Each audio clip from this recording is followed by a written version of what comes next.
All right. If you want to help us make BroDev better, you can scan the QR code. It just sends you to a Google form that I think it's like 5 questions I have to make this more appealing to people. If there's certain topics that we can cover, I also ask that when you join the meeting, which I've seen people respond, and that helps as well. So if you're also wanting to be a BroDev organizer or a host for one of these meetups, you have a meetup idea, you can fill that out in that form. If you want to sponsor, if you know your company's wanting to get their name out there and help develop our community, we're looking for someone to sponsor the monthly event cost for $100. And our slogan that we're going with now is empowering Murfreesboro tech community, one engineer at a time. I had ChatGPT come up with that, and I thought that was pretty slick. It fit with our what we have going, and I'm excited to continue this. And I'm going to go to the next slide. So big shout out to our sponsors. I did invite Jordan here to introduce himself as well. So he's someone that's looking to connect with developers. His email's at the bottom. If you're looking for a new role, he would be someone to contact, as well as Spinman. They both have resources. So E+ resources all across the states, and Spinman is focused in Nashville. He's a seasoned veteran in recruiting, so he knows a lot of people in downtown Nashville. And then I'm going to give the floor over just for a few minutes for Clinton to introduce himself or reintroduce himself to some people that already know him. And he sponsored our meetup fee, which allows us to publish and promote each event. And that's how a lot of y'all found us. So go ahead, man. Cool. Right on. Well, I'll keep it short and sweet. I was born and raised here, born and raised in the construction industry, and got into real estate about 6 years ago now. I'm a real estate agent, and yeah, because I'm born and raised, I know the industry and I know the area. So I'm constantly trying to grow and learn. Part of that change, the main thing I'm just going to talk about real quick, is I'm switching brokerages this weekend, actually, to better serve all my clients, which is y'all hopefully in the future. But they've got way better tech, way better websites. The back end on the website is way cleaner than anything I've played with at KW, so I'm looking forward to that. It's just going to make the entire process smoother for everyone involved. So looking forward to it. Thanks, guys. Sweet. Oh, and George just showed up. Hey, everybody. Sorry. Byron and I were over at the Tech Council meetup. They were having it at the same day, but we kind of snuck away. I wanted to come over and meet everybody. Obviously, E+ is participating and sponsoring some of these events. We're a technology services provider. We're a national entity. We grew primarily as a value-added reseller, selling like Cisco product, pretty much any high tier OEM. We provide those products, and then we've got engineers that can help set them up and manage the product. I work in support services, so we do like IT asset disposition, staff augmentation, configuration center services, stuff like that. Do like low level imaging, remote office kit builds, and send those off. So that's the short and sweet on E+, but appreciate you guys coming to this and giving me an opportunity to talk. New to technology, so trying to learn as much as I can in a short amount of time. So thank you guys. Awesome. Thank you, Jordan. All right, I want to turn it over to you, Tyson. All right. There's pizza, by the way. Thank you. All right. So before I start, I want to apologize for my voice. I don't usually sound like Batman, but at least not during the day. So today I'm going to be talking about problem solving for software engineers, and basically going through a lot of case studies of problems that I've run into really in the past couple of months, and just how we approached those issues, and how thinking about things as an engineer can help. First of all, a little bit about myself. I have been programming for about 16 years professionally.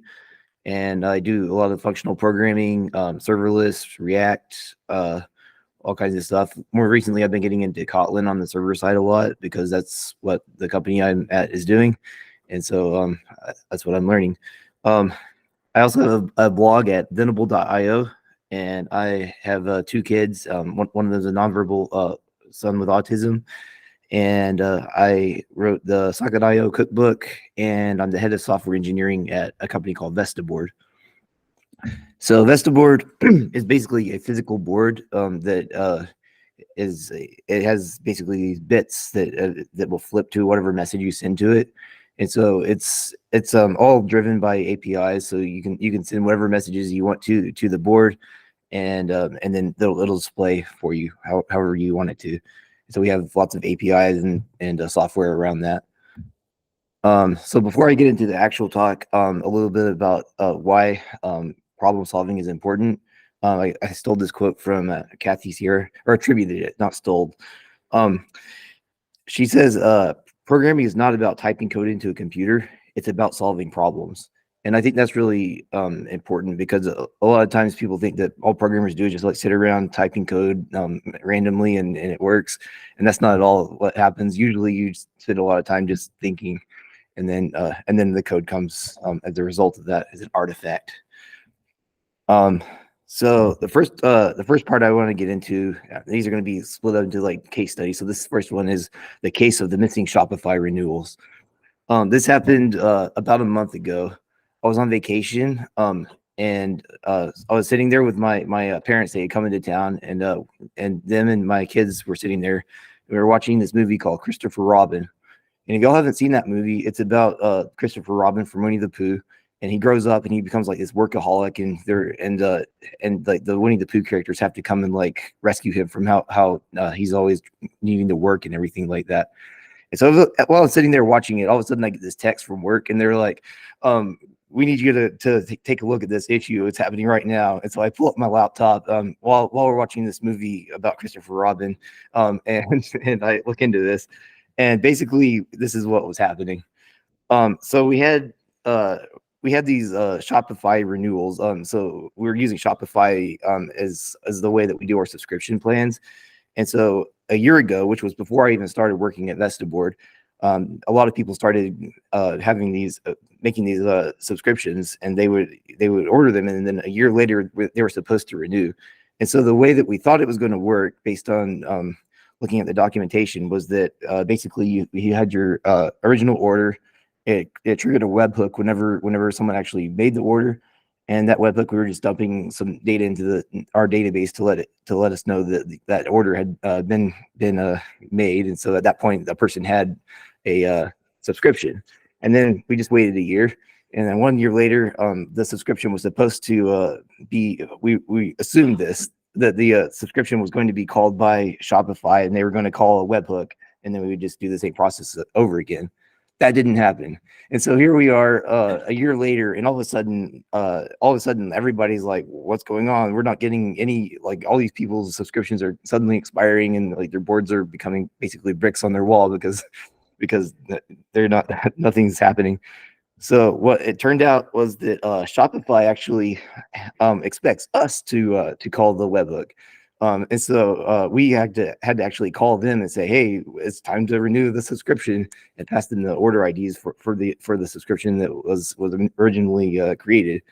I found this it wasn't very readily available. It was in the documentation once I found where it was, but the way I found it was through a forum where somebody else had run into exactly the same issue, and they're like, "What's going on here?" And I think it was someone from Shopify was like, "Oh, you need to call this GraphQL mutation, and it'll just trigger it."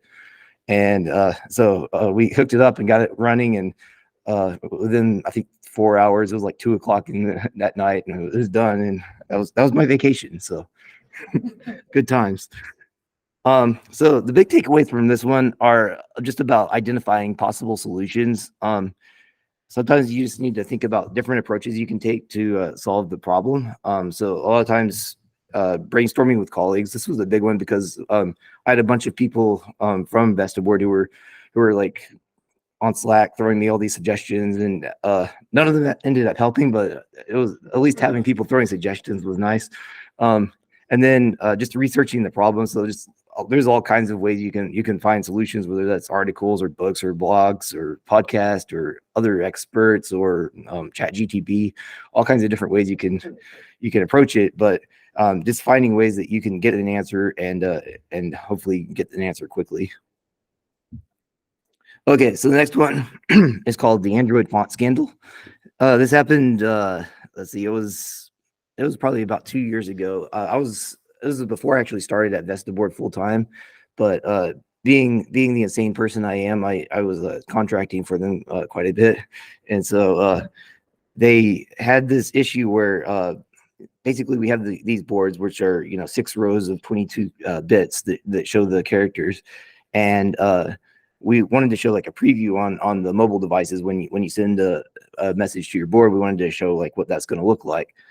So on most devices, it looked kind of like this. It was just like hello, and the font was centered and the right size and everything.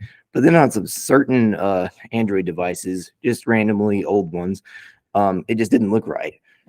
And I could have spent a lot of time like trying to figure out the nuances of why, like what versions of the web view that they were pulling into those particular browsers. But the thing was, it was just too much time because I was contracting and I didn't want to waste my time.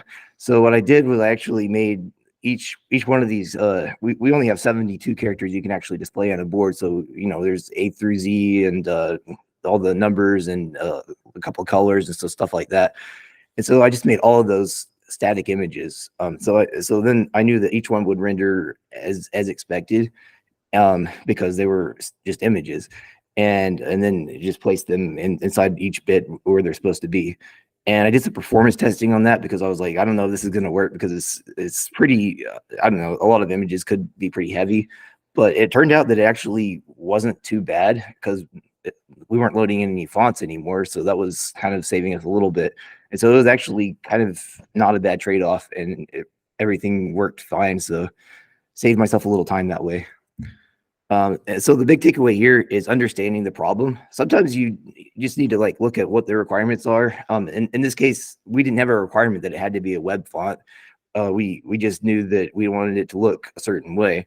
And then sometimes just understanding the restraints and then asking clarifying questions if there are things that you don't understand, because sometimes people will let you know, oh yeah, that's not actually even a requirement. Okay, so the next one is a little more crazy. So this is the study of an overwhelmed database. This happened 1 or 2 weeks after I started at Vestaboard, so pretty quickly. And I'm going to pause for a second for some water.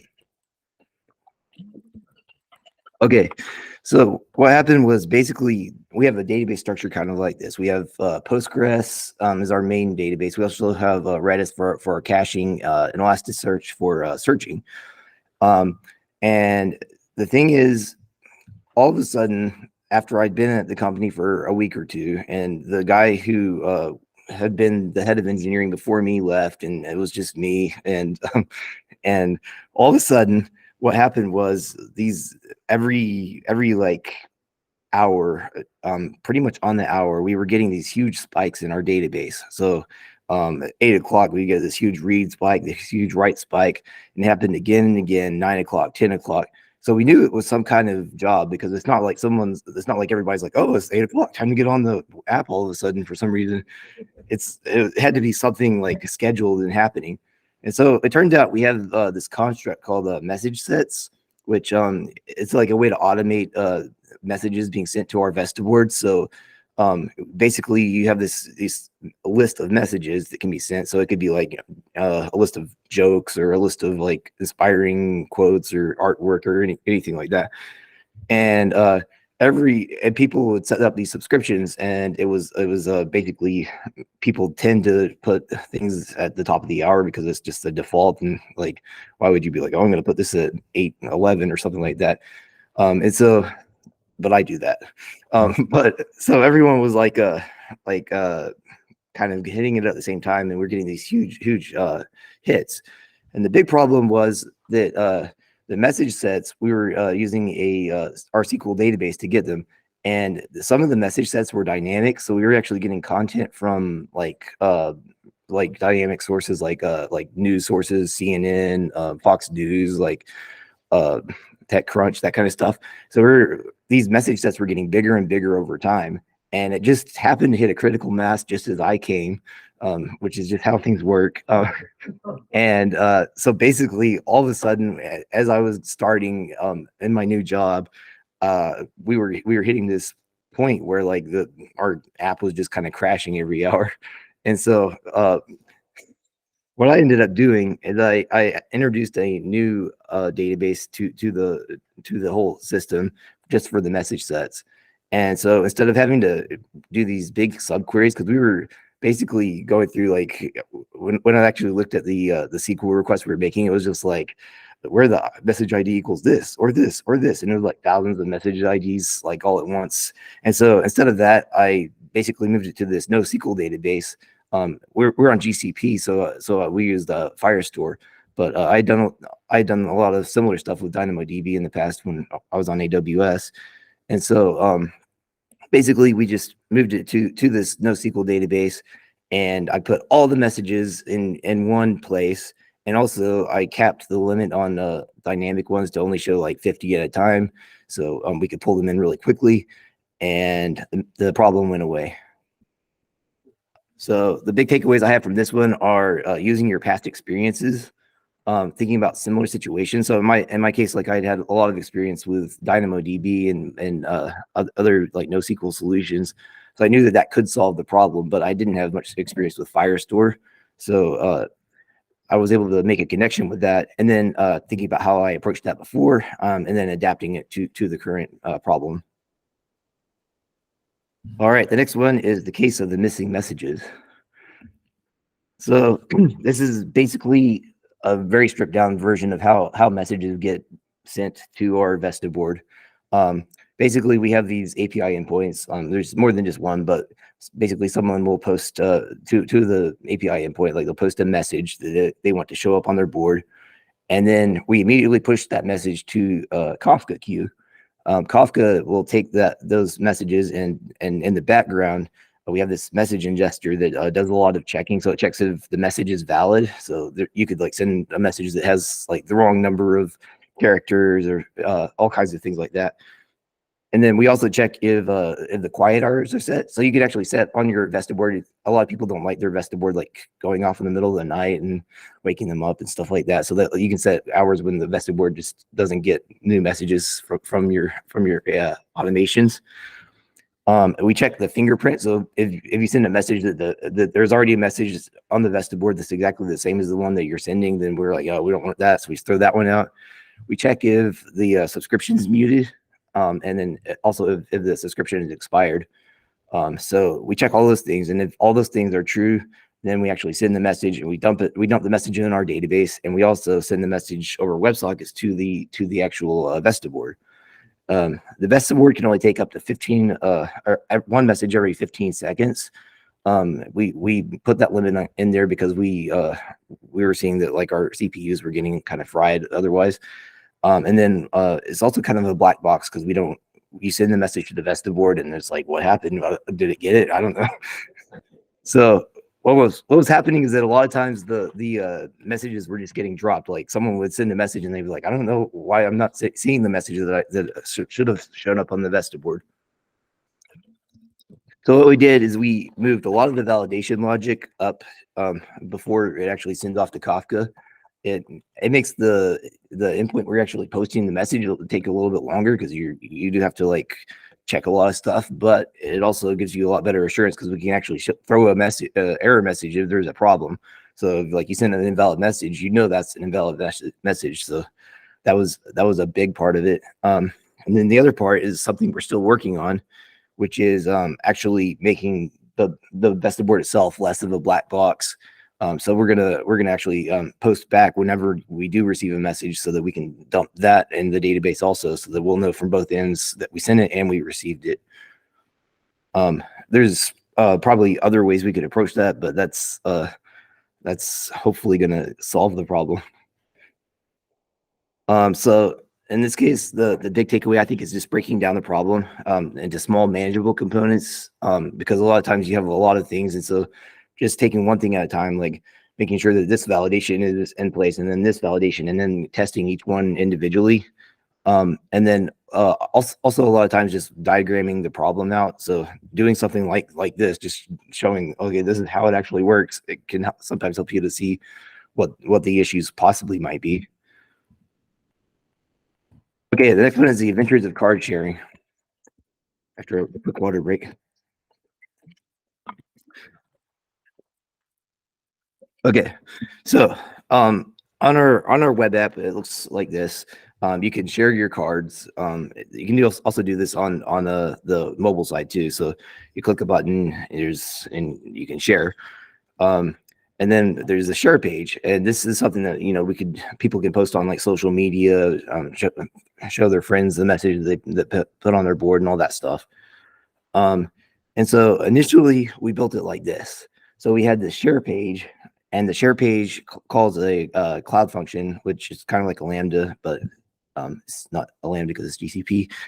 And then that calls our platform API, which gets the data for the message from the database and renders the share message.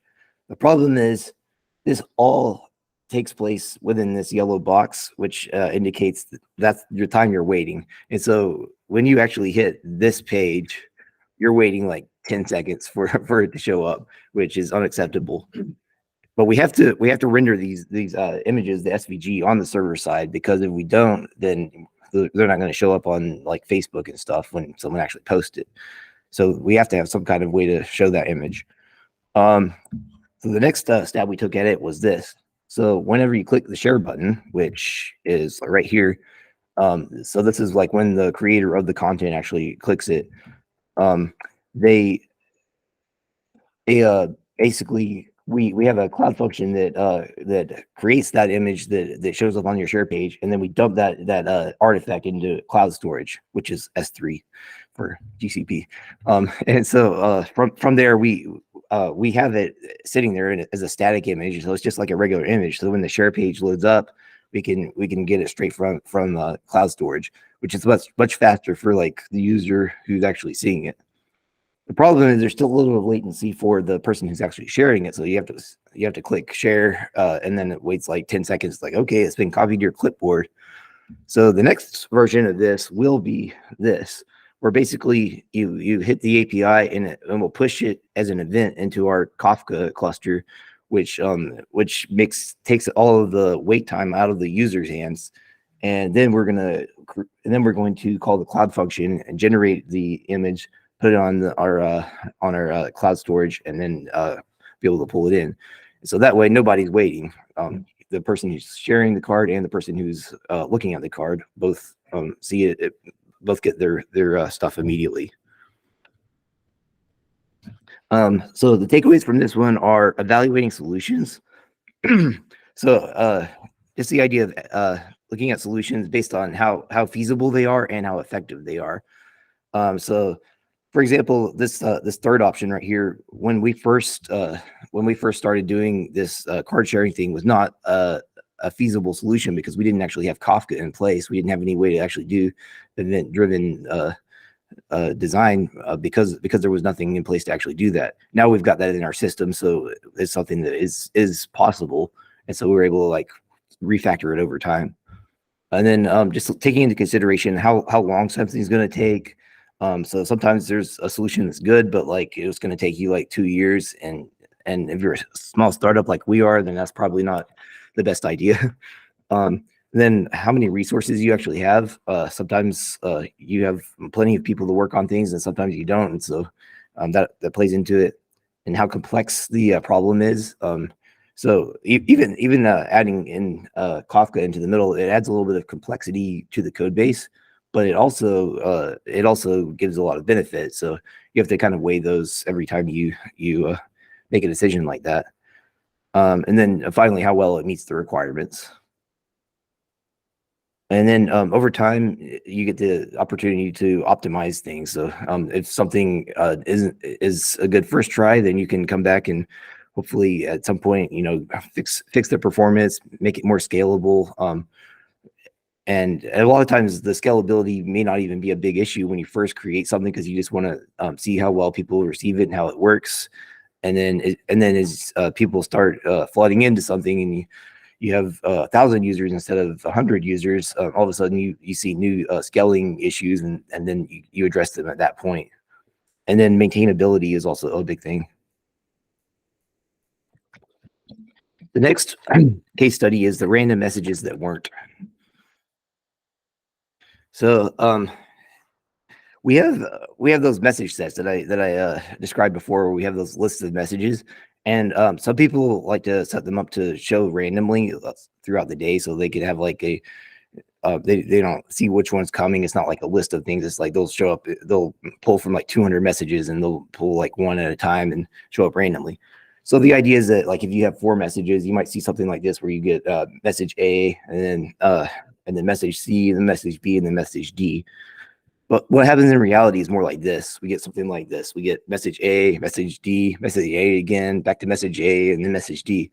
Because if you're doing true like randomness with a computer, it is random, but it doesn't take into account what you've already seen. And so we actually want to be able to kind of filter out what you've already seen.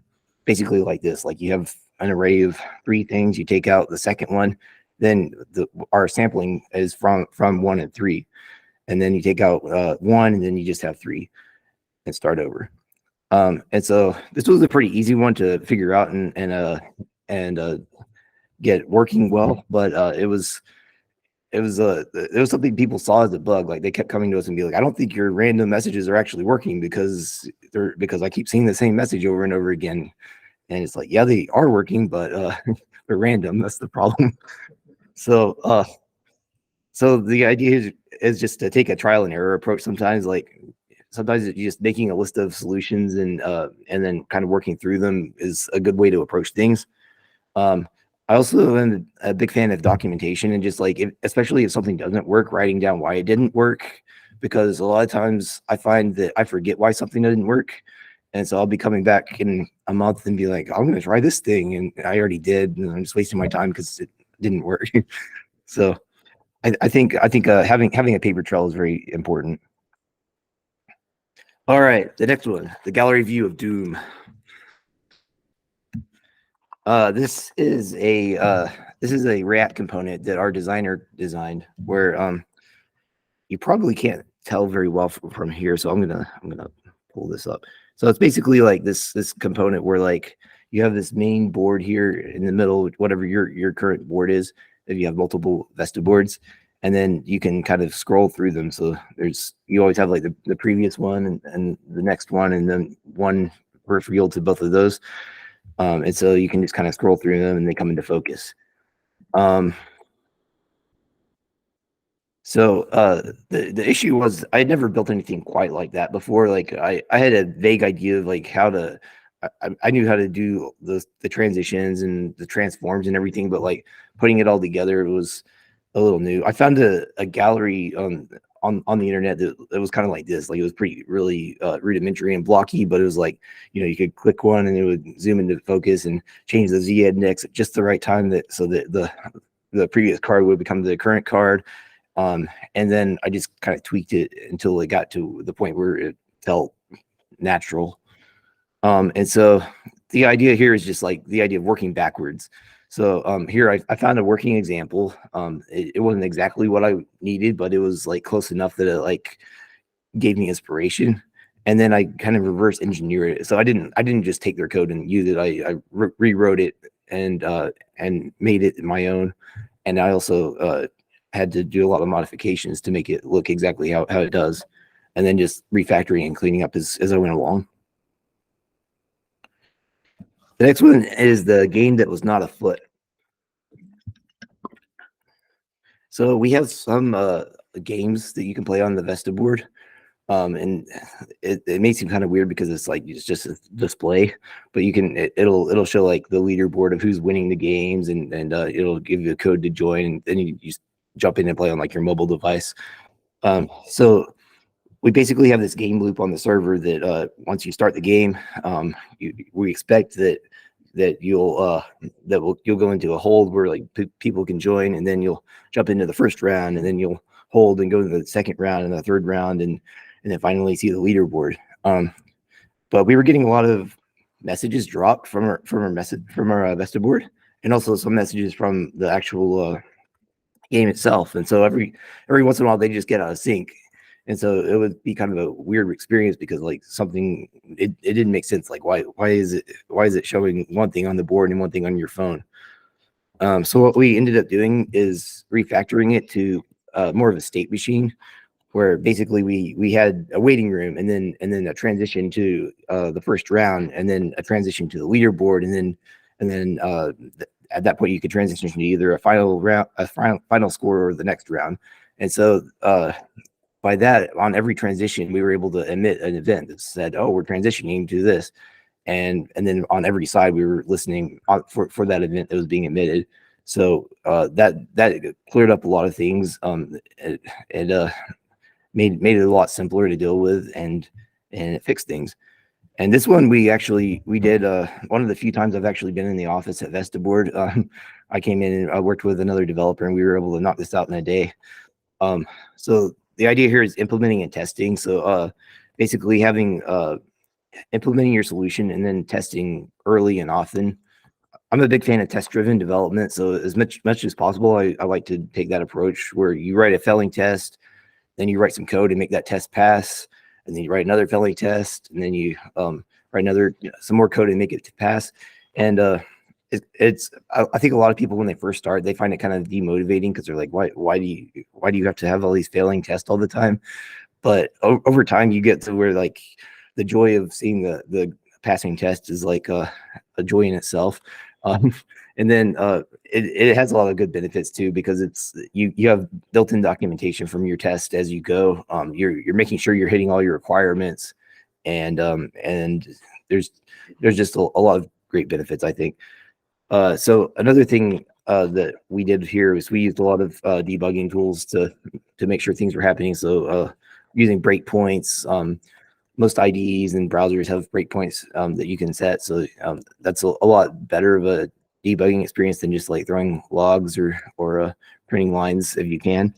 And so that was kind of how we approached that one. The next one is Adventures in Time. I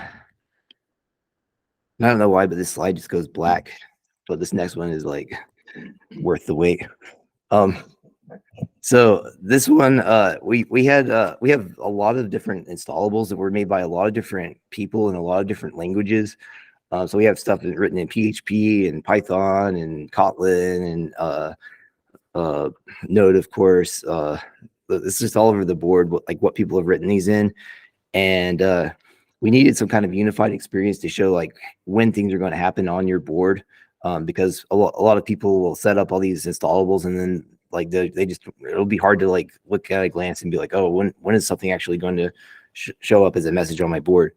And so we created we first thought about like having some kind of central server that automated like that all the automations went through, so they basically registered, and at whatever time it was supposed to be triggered at, it would just call like basically a webhook on the subscription itself. But the problem was that we already had like 300 of these out there in the world at that point, and it was going to take a lot of time. And so what we ended up doing instead was just making basically a spec where every single one of these installables basically had to declare like when they're going to be called and at what time. And so that allowed us to kind of line things up and see when they were going to happen. And we just stored all that in our database, and it was available to the user. And in this case, we had multiple viable solutions. There were a lot of ways we could have approached this. So what can sometimes be helpful when you have a lot of solutions is to have some kind of decision matrix where you take into account a lot of different factors, like how well is this going to work over time? Is there going to be risk with one solution over another solution? How maintainable is it going to be? How expensive is it going to be? Is it practical or effective? And taking and whatever you decide is like the things that you care about in that particular feature, taking all those all into account, and then just ranking those factors and then seeing like which one makes the most sense. And in our case, it was definitely the basically every API having its own spec and us being able to call them. But over time, that may not be the case anymore. Like if we get to a point where we're able to build something that's a better solution, we may end up replacing that. And then also documenting the solution, I think is very important. So throughout the process, writing documentation, especially if you're like this particular feature took like multiple developers to be able to implement because it was written in so many different kinds of code and everything. And so having like one central place where all the documentation lived and we could all reference and know that we were doing it the same way was very important. And then also just like documenting like what our original assumptions were, the approach that we ended up taking, and the reasons behind it, so that we can go back and once we forget in a month why we did something, we can go back and remember. And then just keeping that documentation close to the code, I think, is a very important thing too, because the farther your documentation lives from your code, the less likely it is to actually be true. And there's nothing worse than lying documentation. Finally, I have a couple of things that I tend to do whenever I'm hitting problems and I can't figure out a solution. The number one thing is to take a break.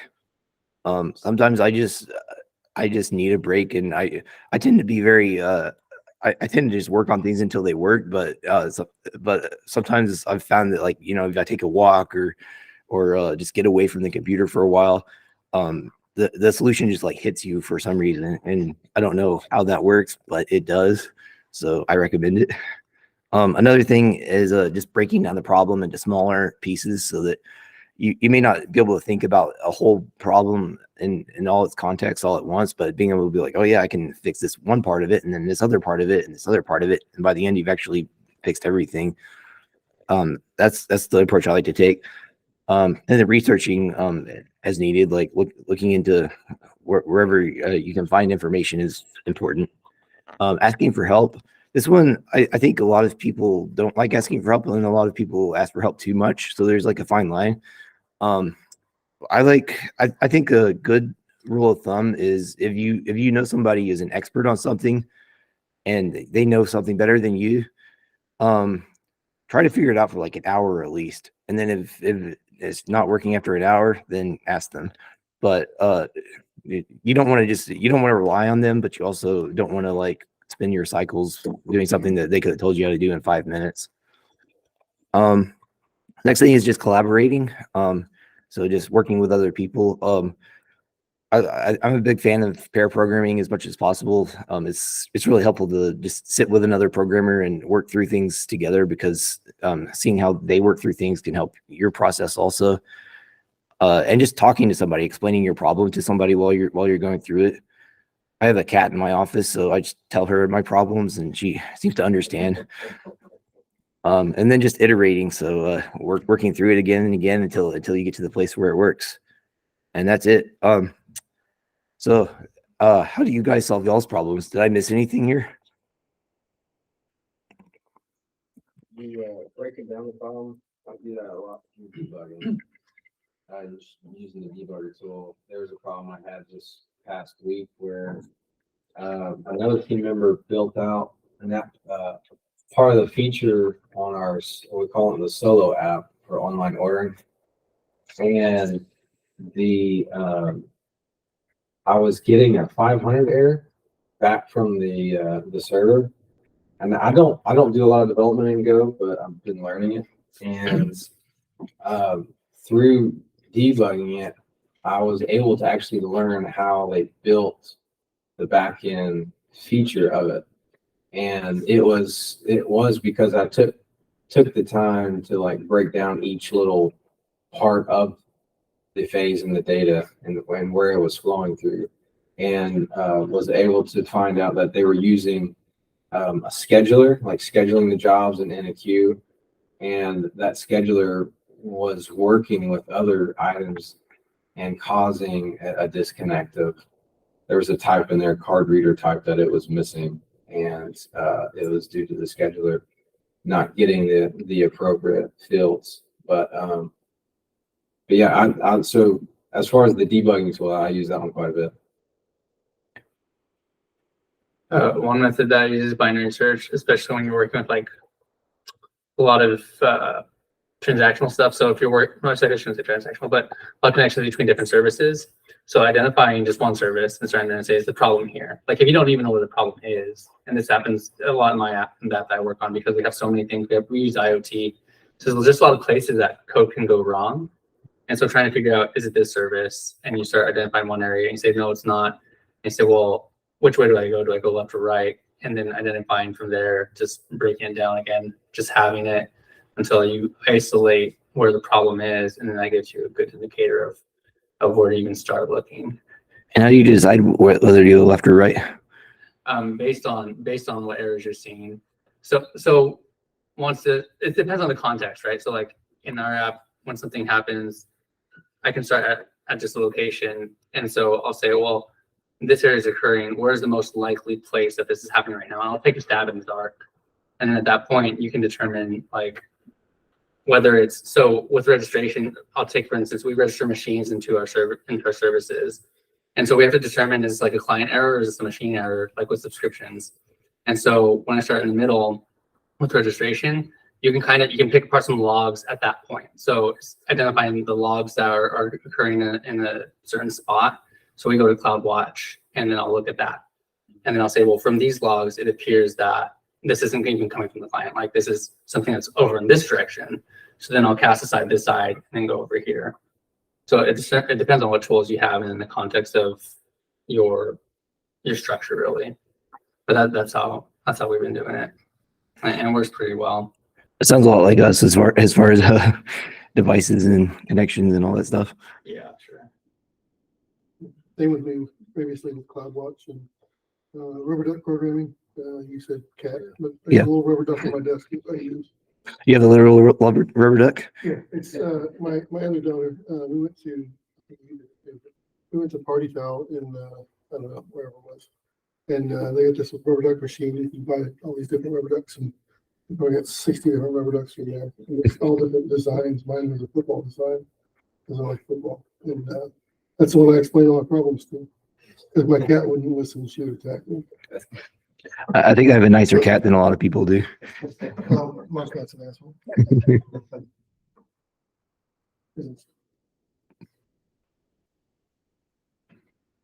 Anybody else?